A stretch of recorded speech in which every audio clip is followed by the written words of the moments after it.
नावगां block चकुलीपड़ा ग्राम में भयावह अग्निकांड 6 बकरा घर संपूर्ण भस्मीभूत।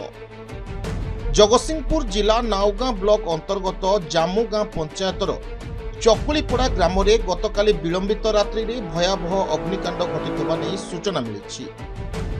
खबर नेबारु जणाଯାଏ जे गतकाली विलंबित राति में चकुलीपड़ा ग्रामर सचित्रानंद राउतराय गुहाल घर जलुथिबार पड़िशा घरर जड़े व्यक्ति परिश्रा करने को उठिथिबा बेले देखा पाइथिले।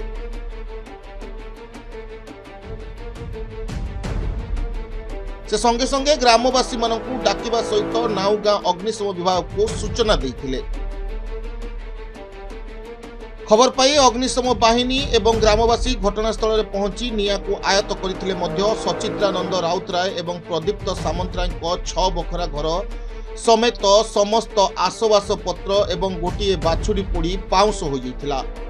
खबर पाई आज सकाळु नावगां तहसीलदार अक्षय कुमार बड़ू एवं जामुगां आरआई घटनास्थल में पहुंची पॉलिथिन एवं किछि आर्थिक सहायता करथिबा देखा देइछि।